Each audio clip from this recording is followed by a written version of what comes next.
Hey team, welcome back to the channel, man. As always, I am stoked to see you. So you asked some questions the last time I went live here, and I want to take the opportunity to address some of these. And apologies for it taking a little bit longer than it probably should have. But I want to start off with actually, this didn't come in while I went live, but afterwards. And this was from Samantha Campbell, who said, didn't realize that we were going live. And was looking forward to breaking down my why and how to stay focused, especially when deployed or on a rotation. Some self and or leader development book suggestions and recommendations would be great, things of this nature. So look in the comments below to this video, and I will have a link over to one of my Amazon influencer pages in this list specifically about books. I've read quite a bit, and there's quite a few books that I enjoy, and depending on what you're looking for specifically, I'm a little bit more coming around the bend, as it were, as opposed to straight ahead when it comes to leader development. I think too many times, I have nothing against, specific leader development books, but ultimately I think we need to become better students of humanity and what makes people click. And so that takes me to things like philosophy and business management and just all the ins and outs, as it relates to that. I think if we get a little bit more in depth and ingrained in these areas, it ultimately helps makes us a better leader as opposed to having this punch list, if that makes sense. But you can look forward to that. My why have I done what I've done in the military? Why have I served, 20 years, 21 years, and ultimately, I think for me, my initial reason for enlisting was I wanted to be part of something that was bigger than myself. And back in '95, I was in the United States Marine Corps. And growing up, my family, who has a long service and heritage of serving in the Marine Corps, never really talked about time in service, whether it was in Vietnam or World War II or anything else. But I just always kind of knew that was something that I wanted and something that I needed to do. Along the way, as I've served, I've come to understand that there are, like with anything, I think we find that it's not so much service to something that is bigger, but service to those that we serve alongside with, right? It's the people that are in your foxhole that you're concerned about. It's not a particular ideology or anything else. It's taking care of those who are with you. And as you become a leader, it's taking care of those who are in your charge. And so I've really come to understand the significance of all of us, regardless of rank, grade, or position, and knowing that the people that are in our charge are one day going to be future leaders, right? They're going to be future team chiefs, squad leaders, platoon sergeants, first sergeants, PLs, captains. They're going to be company grade commanders and battalion commanders. And my why for what I've been doing the last few years specifically is with that in mind. It's it shared recently, planting trees where you're never going to use it as shade, right? Or something to that effect. And that really resonates with me because I want to ensure through all of the crap and all the BS that I'm doing everything that I can to empty myself of all of my knowledge and my experience. I'm not going to so much and say my wisdom. I don't know how wise I am, but there are things that I have deemed as important in my earlier years and things that I deem to be as important now moving forward for especially some of these younger guys that in my experience gets lost to the wayside because of all of the fast moving pace of everything. And so that's kind of my why now, is just to continue to do that. And why here for the channel is just enlarging a conversation and trying to meet folks where they are and be present to the best of the ability that I can. Staying focused, whether you are on a mission, whether you're deployed, whether you are, going to the field or whatever, sometimes I found, when I was deployed all 3 times, that it was kind of easy to stay focused because I had more time and I had less distractors when it came to being present with my dudes.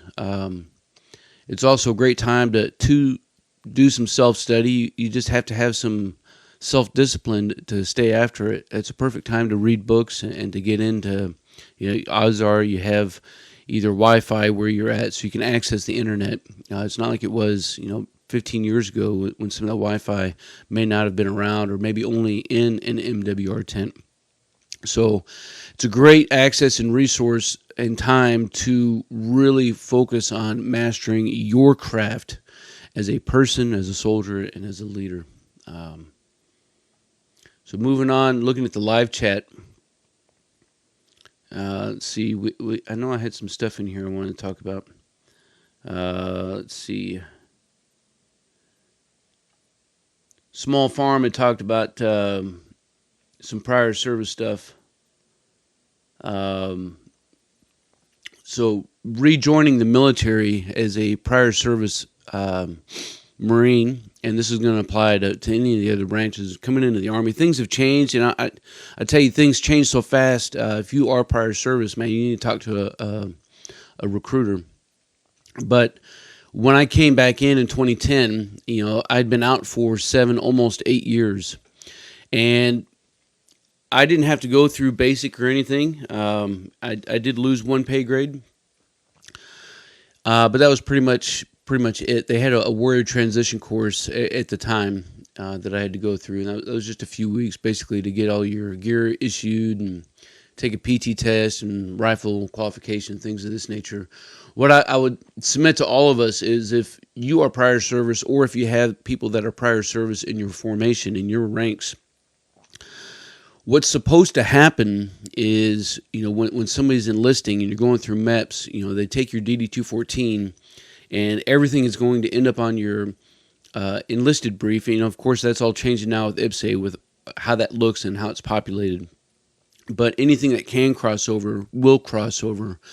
But the biggest thing is to understand that your DM's date, which is the date that you first enlisted the service, is never going to change. And that has no bearing on retirement or anything else, right? Your pay entry base date and your BASD is what's going to matter towards retirement and your current time of grade, time of service. And those dates will shift to the right, coming up a little bit closer to close those gaps.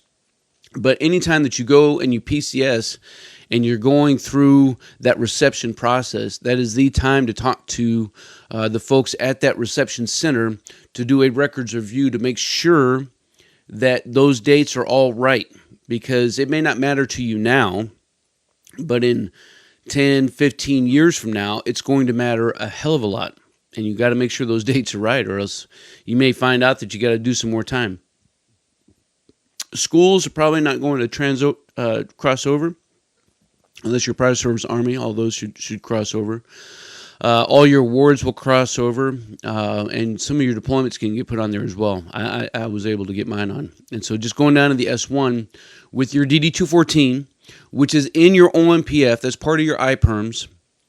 And boards, it's like senior boards will never see your DD-214, but they're going to know that your prior service just by looking at your records. It's pretty easy to tell. And that's okay.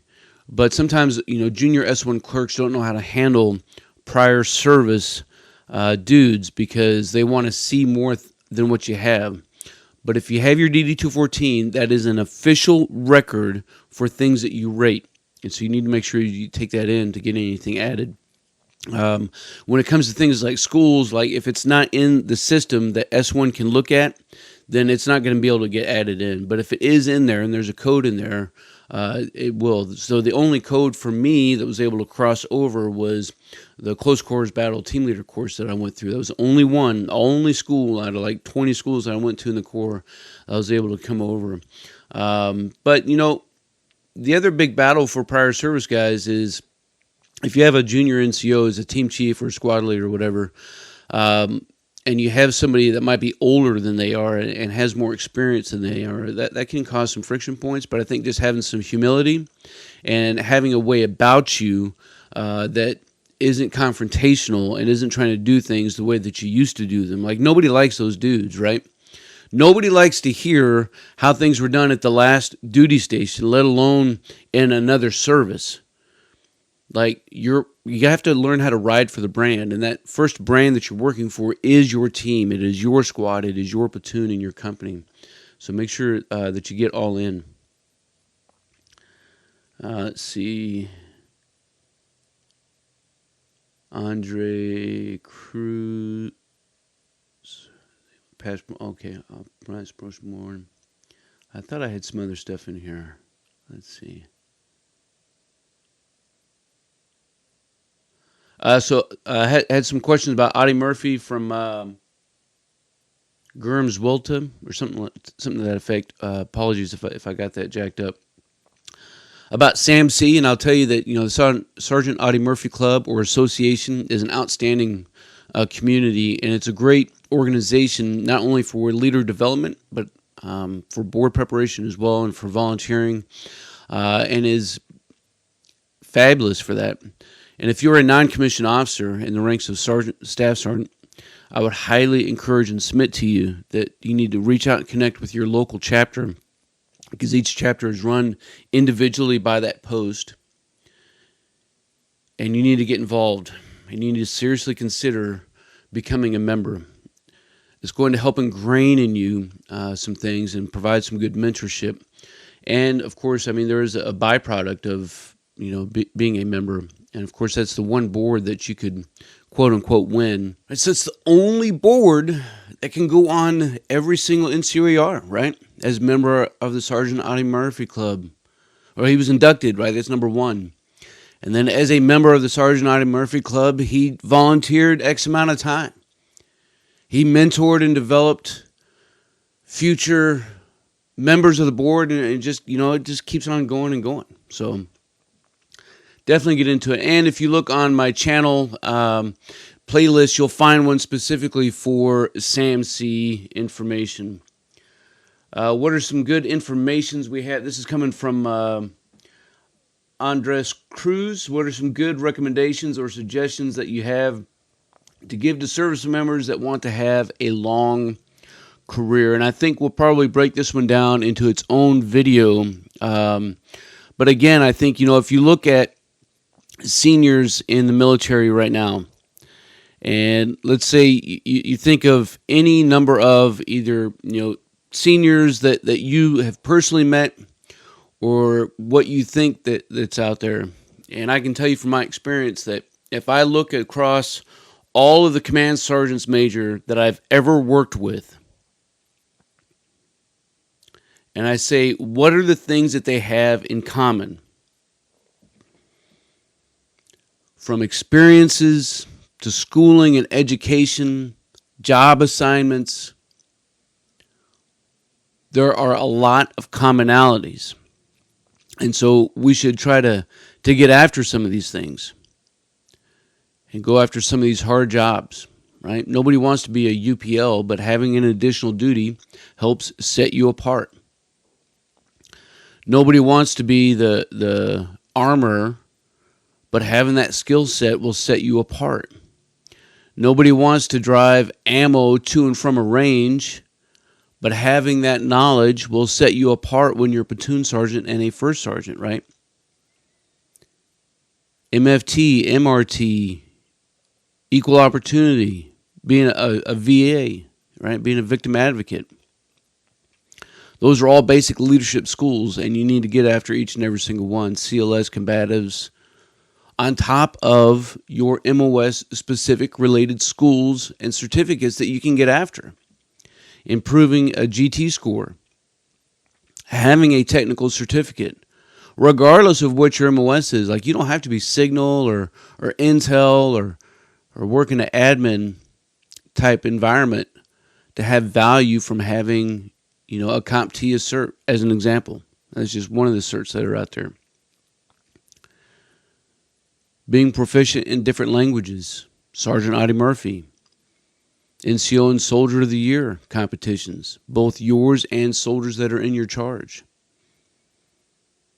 Having a broadening assignment, whether it's being a recruiter, a drill sergeant, an instructor at the NCOA, and I would recommend doing all of those very earlier on in your career, because if you go too late, it may hold you back.